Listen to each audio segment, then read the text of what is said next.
Sony makes just about every consumer electronic you can think of. Phones, digital cameras, the PlayStation, but cars?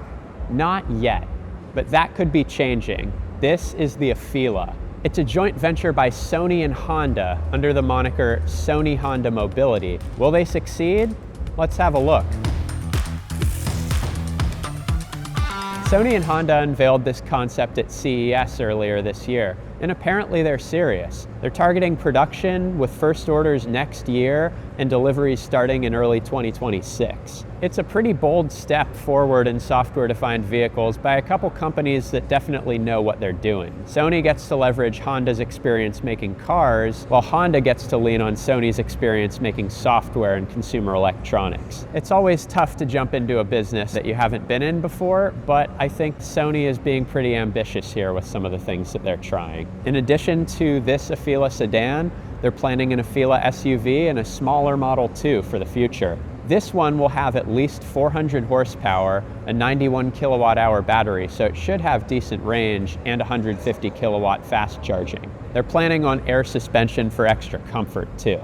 So we're inside the Afeela, and this center screen that really just takes up the entire dashboard is quite something. If you don't like big touch screens, maybe not the car for you. However, what you do have here is really a huge amount of space to play with. You can do the whole thing as a navigation screen, like so, which is handy.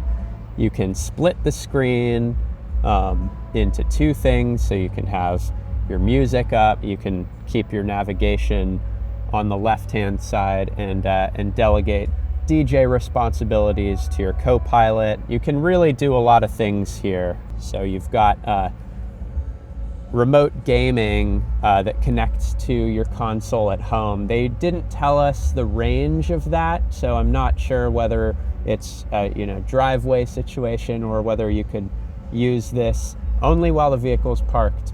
You can bring your PlayStation controller with you and game along anytime that you happen to have a free moment. I can imagine this being a popular feature.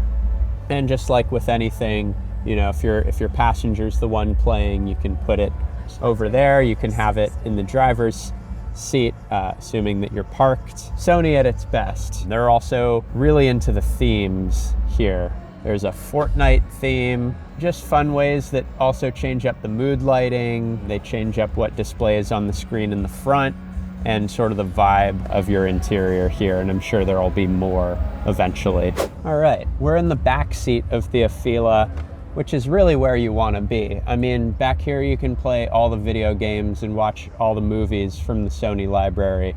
You've got these tablets here, full color, nice screens. Again, a prototype, so not every feature is available right now, but it kind of reminds me of the Xiaomi SU7, a Chinese EV, also made by a tech company, where you've got nice big tablets in the back and decent amount of legroom back here. A little tight on headroom. I'm 6'2", so your mileage may vary, but the passengers are not going to be limited in terms of their screens or their tech.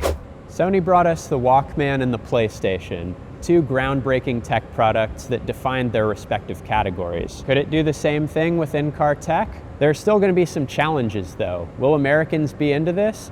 I mean, it looks sleek. It reminds me of a Lucid Air crossed with a Tesla.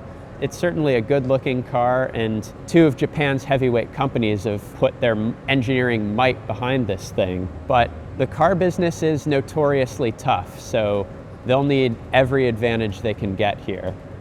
From where I stand, looking at this early prototype, it's promising, but they still have a ways to go before the rubber actually meets the road in 2026. So stay tuned.